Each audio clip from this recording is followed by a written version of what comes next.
Interesting story I read this week about an old explorer. Have any of y'all ever heard of Ernest Shackleton? Anybody heard of Ernest Shackleton? A couple of you. Well, he was an explorer from the UK who many years and years and years ago, he wasn't just a general explorer, he explored Antarctica. And he's known for traversing the continent. He has this one famous, he went down there several times, but he has one famous trip, there's a book about it, that he went across, their ship got stranded, and they had to walk across the continent, he and his men. One particular journey down there to Antarctica, some of his men got into some sickness, and they got to the northernmost tip of Antarctica. I believe it's called, I've got it written here, I think it's Elephant Island, because it looks like on Antarctica an elephant's trunk coming off the top. And Elephant Island is the very, very tippy top of that. Still several hundred miles from Antarctica proper, and well over 1,000 miles from South America. But these men were in no condition to make the trip across Antarctica. And so they left them there on Elephant Island and said, we're going to make this trip and we'll be back shortly. So Shackleton and the rest of his crew sailed on down. They did their exploring, and as they were coming back to pick up the men they had left on Elephant Island, frost had come in and had frozen all of the water around Elephant Island. So Shackleton wasn't able to get to the island. They made 3 specific attempts to try to cut through the ice to get their ship up to where Elephant Island was, but they still weren't able to do it. And Shackleton told the men, we're getting there, we're going to try it one more time. And they were able to cut a path this time. And they made it all the way up to where Elephant Island was. And to their complete surprise, every one of those men they had left were standing on the beach with their packs ready to get on the boat. They were well prepared. And so they got them on the ship, and they set sail back up to the UK. And Shackleton called the guys in. Their leader was there. He called them all in, and he asked them how they were able to get aboard so quickly, why they were standing there on the beach ready to go. And the leader told him, he said, well, every morning we would get up. I would begin to roll up my sleeping bag, tell the guys, get all your stuff ready because the boss may come today. So every day they would get ready. Every day they would get prepared. They would pack up and get ready because maybe today's the day. Maybe today was the day. And so they were always prepared for what might come, even though it took a very, very long time to come. You see, preparation is not often something we think about when the thing we're trying to prepare for seems to never come. And when Scripture talks about preparing for the Lord, we need to always be ready because you never know. And in preparation, the question is then, how do we prepare? Because as we're waiting for Jesus to come back from Revelation, as we're waiting for Jesus to come back, lots of stuff happens between now and then. Problems arise, issues come up. Well, then how do I prepare, not just for Jesus coming back, how do I prepare for all the intervening problems in the middle of that time frame? Well, what we're going to see today in Matthew chapter 26 is what to do, how to prepare for the problems, how to prepare when the pressure increases in our lives. You see, here in Matthew 26, which is where we're going to be, it's on page 832 if you're going to use a Bible in the pew rack. And you're welcome to take one of those home if you don't have a Bible. Everybody needs one, so feel free to take that one. We've got others we can replace it with. But Matthew chapter 26 is where we're going to be, down in verse 36. Jared started this series last week. We're looking at the last 12 or to 15 hours before Jesus was crucified. And as we saw last week, they had been in the upper room. Jesus had washed the disciples' feet. Judas had left to go gather the mob to come and get Jesus. And then Jesus stops and prays, and he does this incredible prayer in John chapter 17. Then they pack up from the upper room where they had the Last Supper, and they head out to the Mount of Olives, or the garden at the base of the Mount of Olives, the Garden of Gethsemane. It's the middle of the night. I mean, it's right around midnight-ish, somewhere in there. We're not totally sure. Somewhere right in that span of time. So look at Matthew 26, starting in verse 36. Then Jesus went with them to a place called Gethsemane. And he said to his disciples, "Sit here while I go over there and pray." And taking with him Peter and the two sons of Zebedee, he began to be sorrowful and troubled. So they head out to the garden. Jesus, 11 disciples, probably a few other hangers-on disciples, and they go out there to the garden. Jesus tells everybody to wait in this one spot, and he takes Peter, James, and John a little bit further. And it says there he begins to be sorrowful and troubled. He begins to have this anxiety weighed on him because of what's about to occur. That doesn't mean he's doubtful about what's about to occur. That doesn't mean he's necessarily even unsure whether he's going to go through with it. But what he's about to endure is an incredible amount in the crucifixion, bearing the sins of the world that he is going to walk with. But not just that, the abandonment of every one of his followers will be weighing on him as well. And he fully anticipates what's about to happen. He completely knows what's about to happen because that's the whole reason he came. He knows exactly what's coming. You know, we can often get riddled with anxiety because we anticipate something that might never happen. And it's the anticipation of the maybe that bothers us so much. But here Jesus knows exactly what's coming down the pipe. And he's sorrowful and he's troubled. And in reality, he's told his disciples exactly what's going to happen. He told them, we are on the way to Jerusalem to be crucified. He said, we're going to Jerusalem. I'm going to be arrested. I'm going to suffer. I'm going to die. But don't worry, I'm going to raise from the dead. Well, the disciples, I don't know if it was blocked from their view or if maybe they thought he was just telling another parable or what, but they didn't pick up on what he was saying. So that when things begin to go down, they don't really realize what's happening, that he already prepped them for this. And so Jesus, anticipating what's happening, begins to be sorrowful, begins to be troubled. And so they go to this garden, gets them over here to pray, or puts them here. He says, sit here while I go over there and pray. It's also an interesting point of note that, sin entered the world through a garden, and here Jesus enters a garden just before paying for that sin. And so he takes Peter, James, and John, verse 38, and he says to them, "My soul is very sorrowful, even to death. Remain here and watch with me." And going a little farther, he fell on his face and prayed, saying, "My Father, if it is possible, let this cup pass from me. Nevertheless, not as I will, but as you will." So he tells Peter, James, and John, watch with me.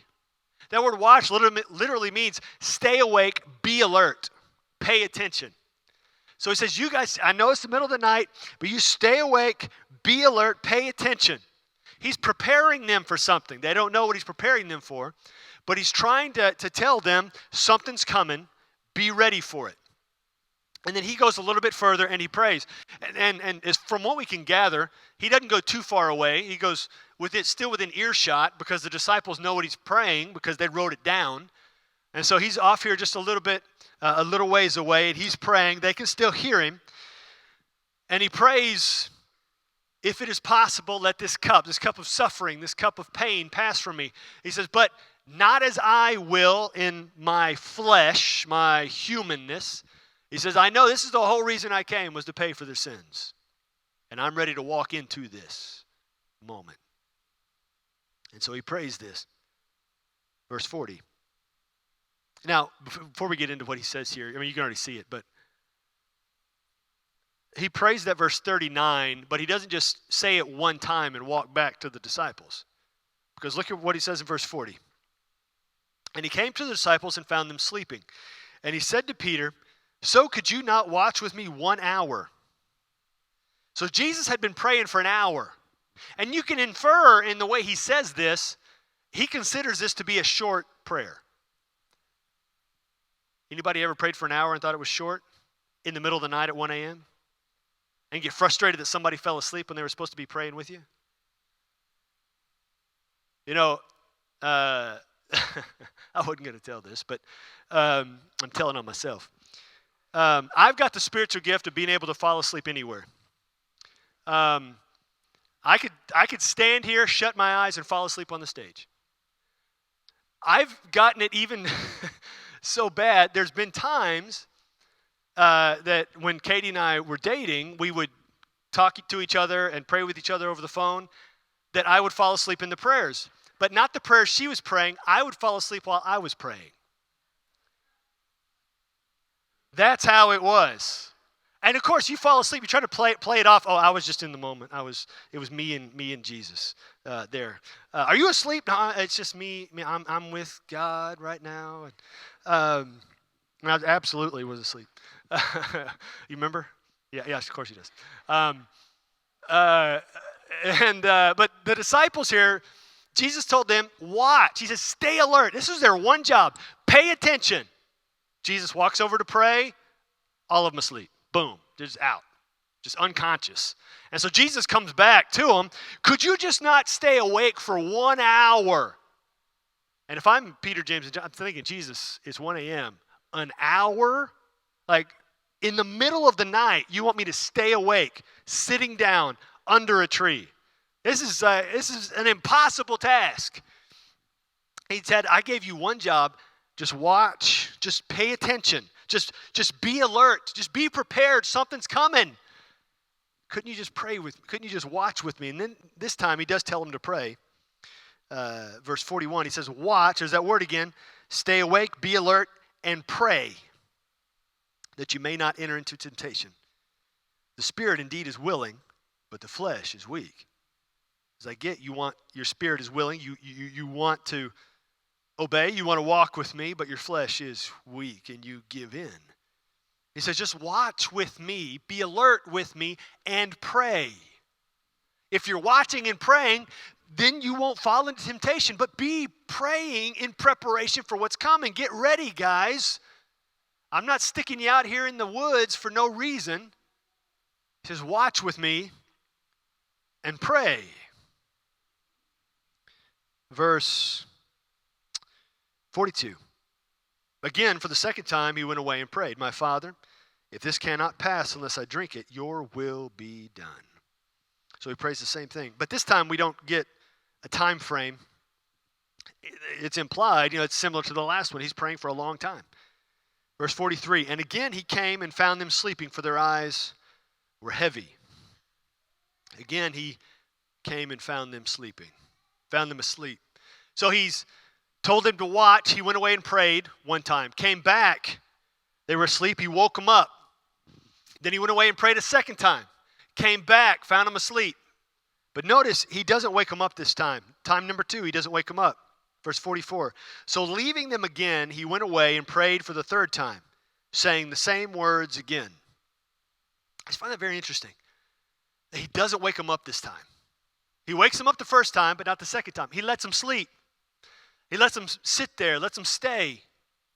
They're not watching with him. They're not praying with him, which is what he told them to do. They're just fast asleep, allowing themselves to succumb to the moment. And he goes off and prays again. Well, again, we're not told how long this time is either.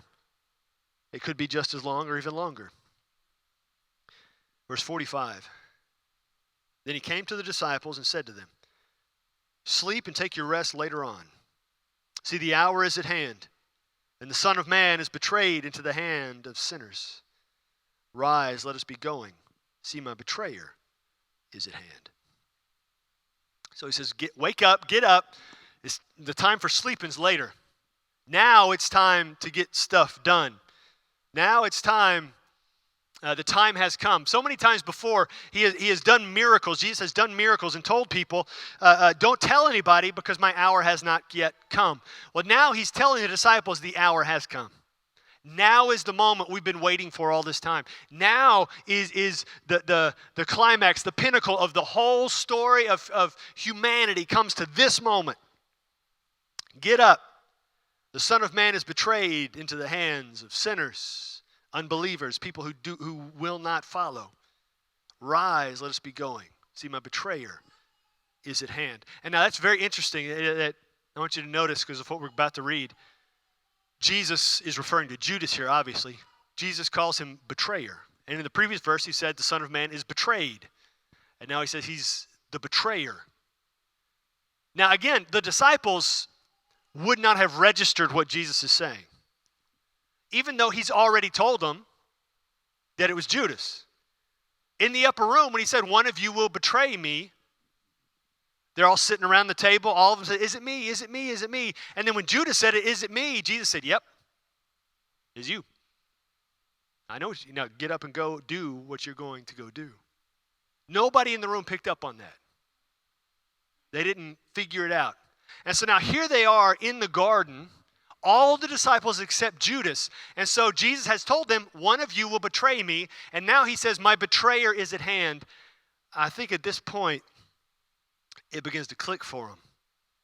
Because while he was still speaking, verse 47, while he was still speaking, so my betrayer is at hand, Judas came, one of the 12, and with him a great crowd with swords and clubs from the chief priests and elders of the people. So Judas shows up with a mob, with weapons. Now these weapons are very distinct because swords would have been weapons of the Romans. So possibly there's some Roman guards in the mix. Clubs would have been weapons of the guards of the chief priests. So you've got all these guys coming in the middle of the night to the Mount of Olives, which is just right outside Jerusalem, to the Garden of Gethsemane at the base. And they show up here in the middle of the night. Verse 48, now the betrayer had given them a sign saying, the one I will kiss is the man, seize him. Now, I've always wondered, why was it necessary for Judas to give him a sign? Because in my mind, and the way I've seen it portrayed in movies and TV shows and whatnot, there's Jesus and his disciples. They're the only guys on the hill in the middle of the night. It's obvious they're the ones. Why does he need to walk up and do this? I mean, it wasn't a very common first century greeting, but it still was a first century greeting. Well, thinking about this and reading through this many, many times, it really hit me. They're there for Passover.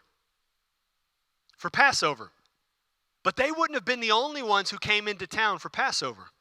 You see, what would happen is when people would come into Jerusalem for a feast or a festival that they had to come to town for several times a year, is once all of the hotels and inns were full, the people would camp all outside the city, all around it. So on the Mount of Olives, even in the Garden of Gethsemane, Jesus and his disciples would not have been the only guys camping out there. It would have been packed with people. Because from what we can tell, during some of these festivals, particularly Passover, there may have been up to 1 million people in Jerusalem. Up to. That it could have been 100,000 people that may have lived in the surrounding area, and it would have multiplied by 10 times when it came to these kind of festivals. These kind of feasts. So the Passover, that's 1 million people in a first century town. It would have been massive amount of people. So there would have been people all over the Garden of Gethsemane, camping everywhere. And they would have known this. That's why Judas comes in and says, I've got a sign for you, a signal. We're going to go out there and we're going to weave our way through the people. We're going to get to him. I'm going to point him out to you. I'm going to show you. Here's the sign. I'm going to greet him, give him a kiss. That's your signal. Grab him. When you see me give the signal, that's when you grab him. I know where we camp. Every time we come to Jerusalem, we camp in the spot.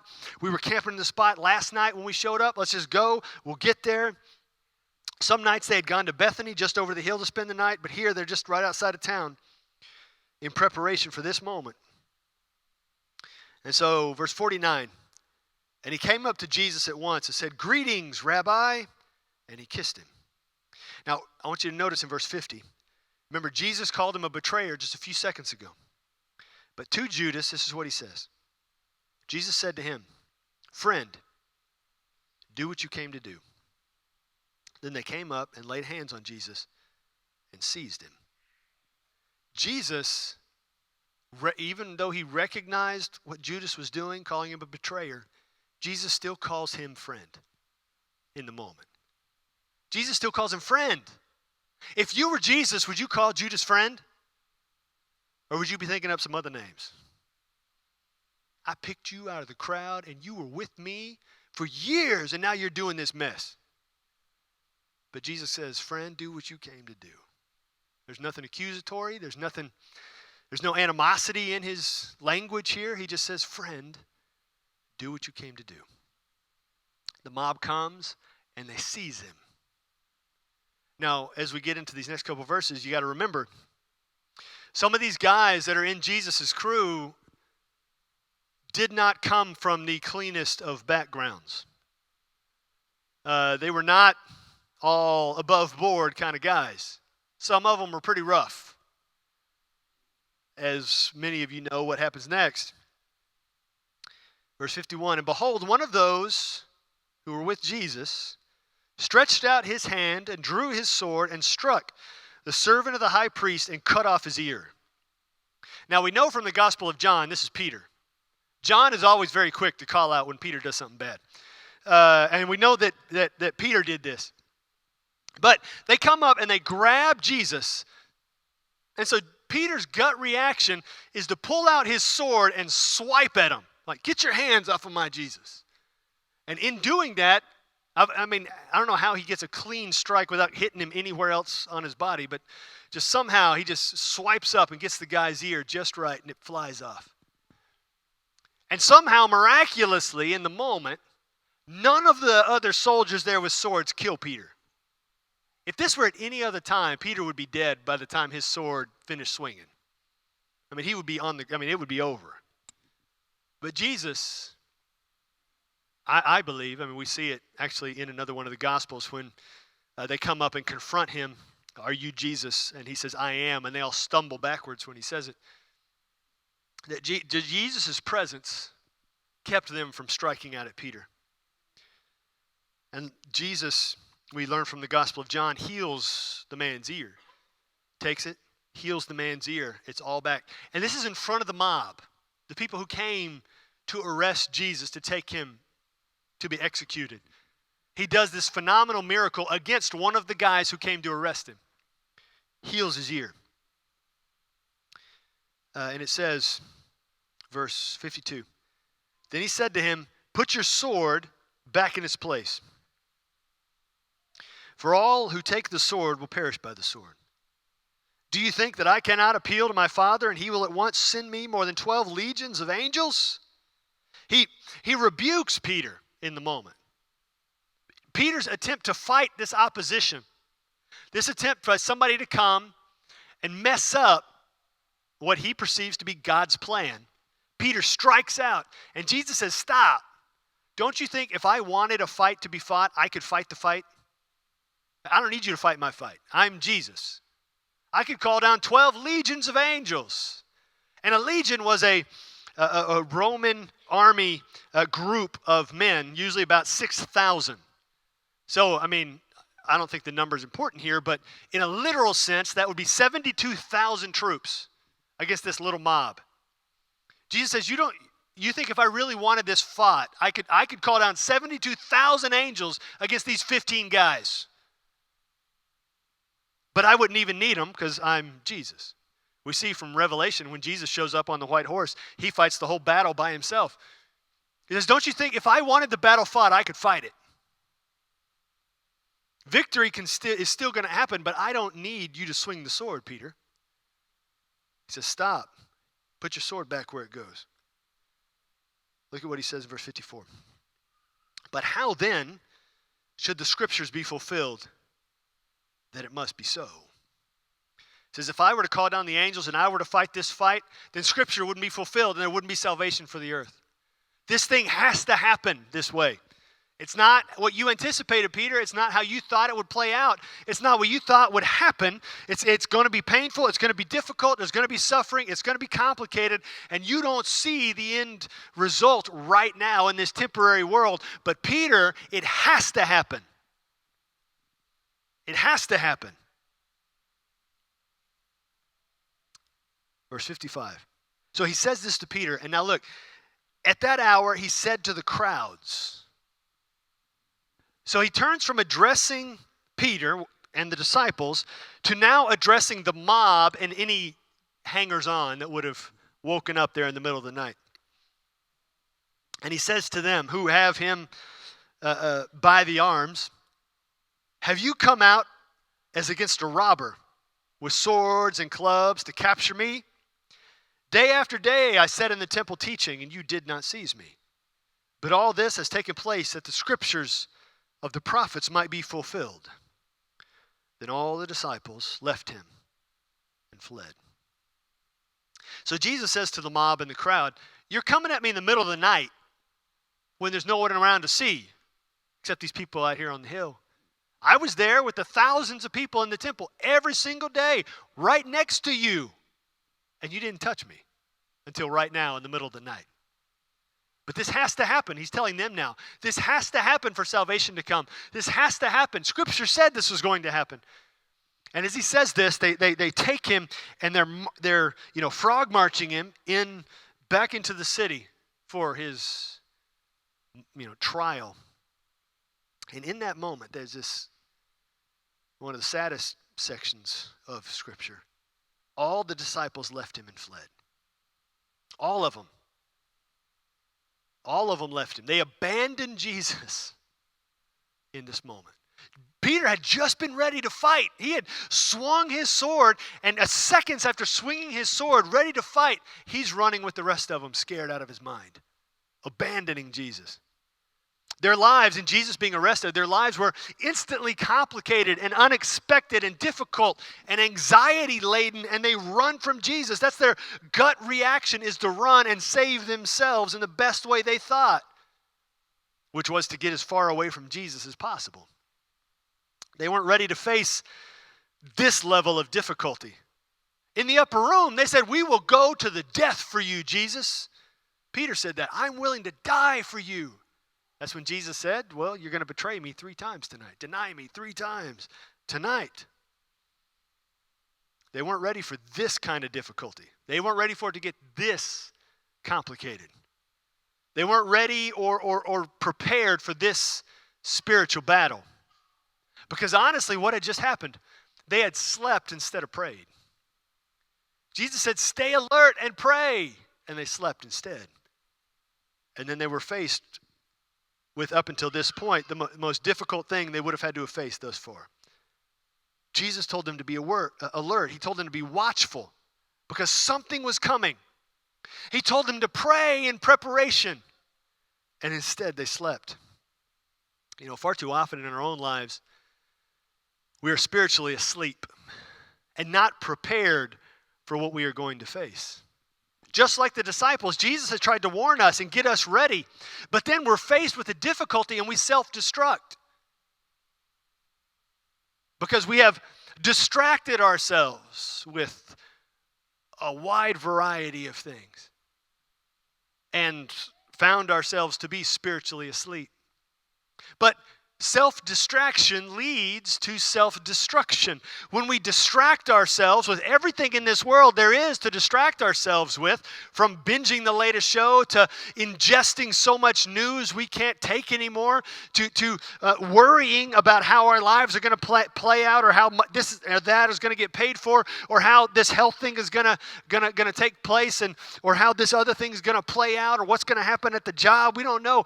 But we get distracted with all these things, and in being distracted, we have walked away from Jesus. When honestly, he's the only one that can lead us through that stuff. But we've allowed ourselves to be so distracted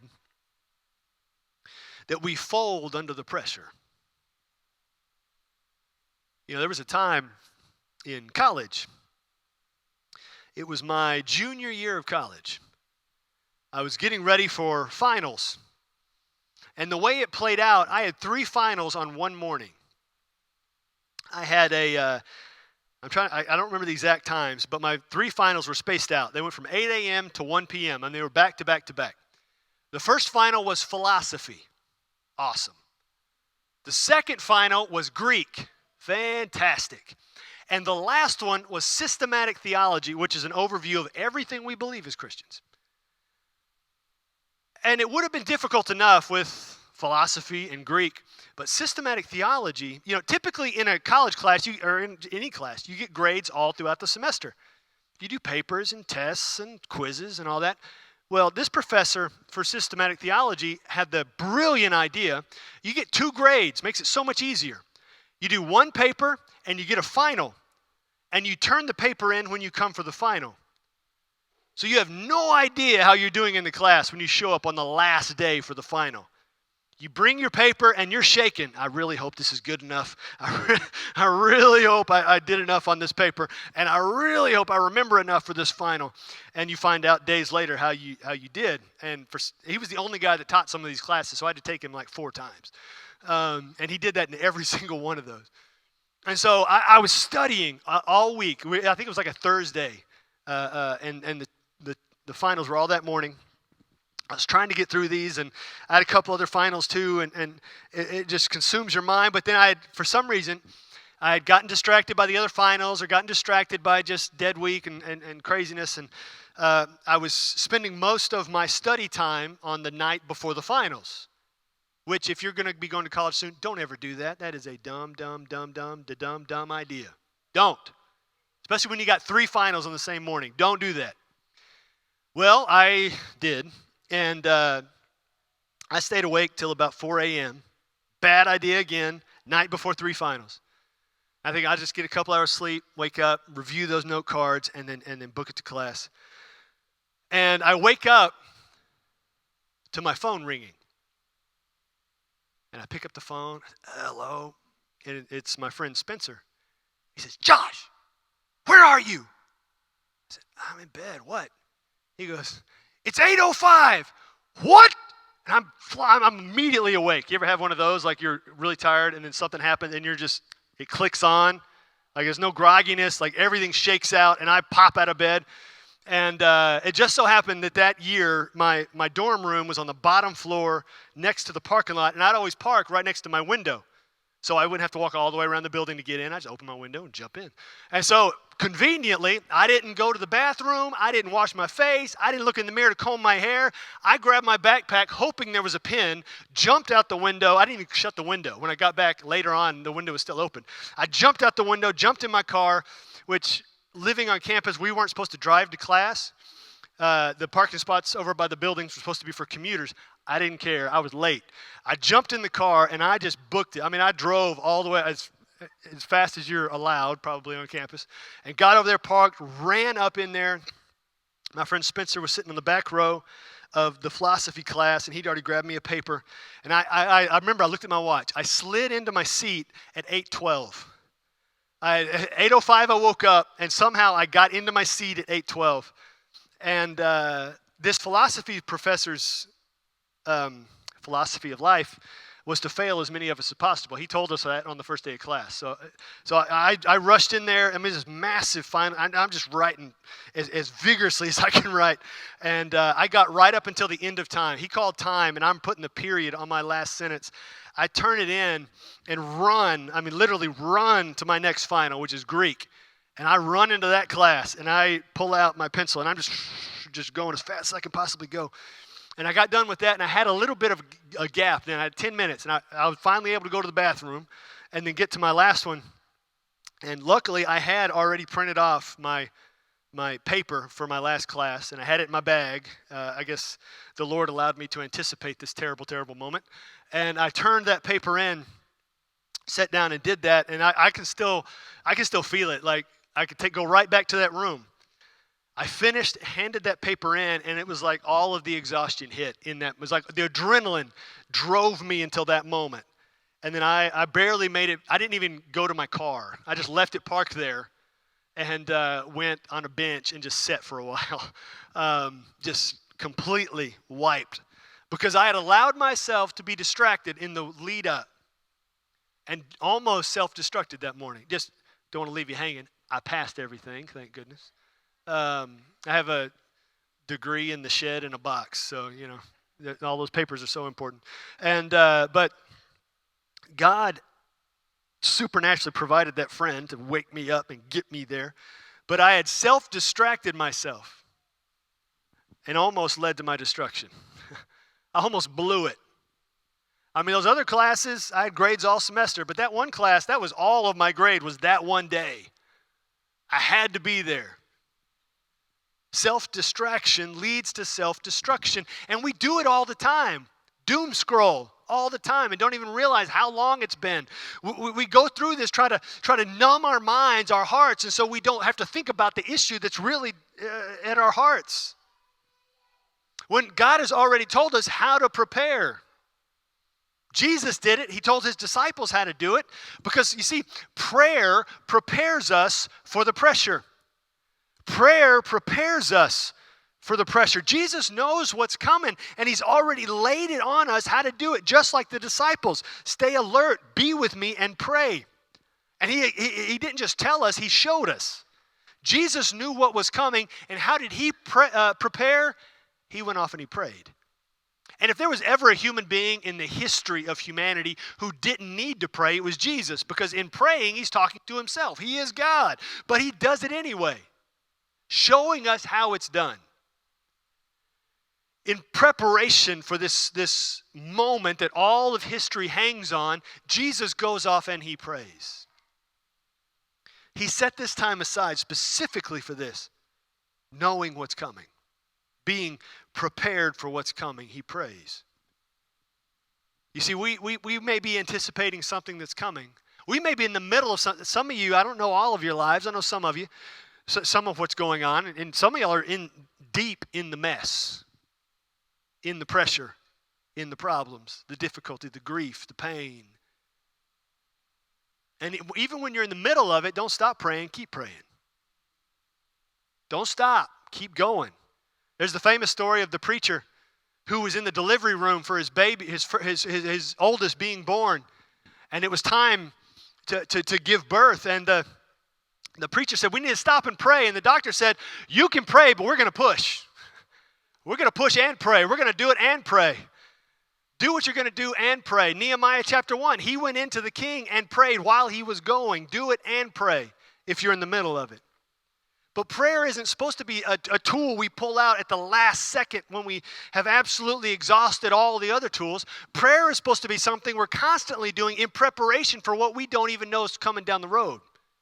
Prayer prepares us for the pressure that we can't even anticipate yet. Jesus has given us this gift of prayer to prepare us for what's coming. The disciples didn't realize what was moments away. But Jesus had already given them the answer. Just pray with me. But rather than pray, they were spiritually and physically asleep. So the question you have to ask yourself is, whether you're in the mess or a mess is coming that you don't see, are you prepared? Are you ready?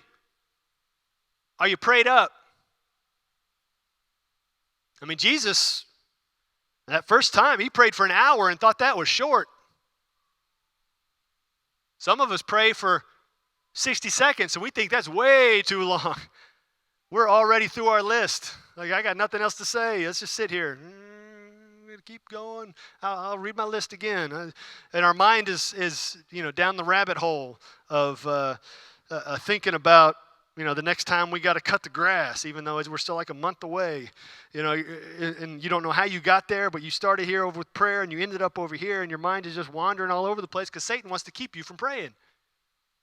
Because he knows prayer will prepare you. Prayer brings God's intervention, God's hand in a unique way. Prayer works. Are you prepared for what's coming? Are you prepared for what you've got now? Then pray. Pray. Don't stop. Don't let anything stop you from praying. Here Jesus is, literally seconds away from being arrested, taken to be crucified. The whole purpose for him coming, bringing our salvation, and he set aside several hours to go on the hill and pray. He wasn't going to walk into it without prayer. Prayer matters. It's not just an afterthought. It's not just a checklist type of deal. Prayer changes the world. Prayer prepares you. So are you prepared for what's coming? Are you praying enough? Every spiritual giant I've ever known that have gotten to the end of their life and then they go on to heaven, they will tell you, every single one, spiritual giant, you ask them, what's one thing you wish you could do again? One thing you wish you could do over? They said, I wish I would pray more. One of the greatest spiritual giants I ever knew, a man I met, he told me that 1 month before he died. I wish I could pray more. I wish I could, if I could go back, I would pray more. Billy Graham said it too. He said, if I could go back and do one thing better and different, I would pray more. And he was Billy Graham. I would pray more. You're not going to get to the end of your life and say, man, I prayed too much. I wish I could have that time back. I would have binged that extra show on Netflix. If I could have just had, I would have not prayed, and then I would have done that. At the end of our lives, even beyond that, in 1,000 years, the thing that's going to matter is our communication with the Lord. Are you prepared for what this broken world is going to put on your lap? But even beyond that, are you prepared for the next 1,000 years? Do you know Jesus? The only question ultimately that matters. Do you believe that he's God's son? That he died so all your sins would be forgiven? And he rose from the dead so you can live after you die. That's salvation. That's eternal life. So here in just a sec, I'm going to pray. Music team's going to come. We're going to sing a song. And you have the opportunity then to make a decision. Will you believe in Jesus today? Will you believe in him for the first time? Say, I believe in Jesus. I want to be saved. I want eternal life. Maybe what you need to do in that moment, I mean, you can come and believe. You can come and join the church. Come and say, I need to be baptized. Show the world I belong to Jesus. We can get all that done, accomplished, taken care of. Maybe what you need to do is you need to come and pray. Say, Jesus, I need help preparing. Come and pray for you. Come and pray for somebody else who you know is in the mess and they need help preparing. Come and pray for them. Lay it all out. Pray for them. You know, I was listening to a Charles Stanley sermon this morning. It was about prayer. And in it, he said, some of us have made it through some of the most difficult things we've ever been through in our lives only because somebody else was praying for us and we didn't realize it. Who is it that the Lord has put on your heart to pray for? Family member, friend, some random person you talk to in the line at Easy Mart. Are you prepared today?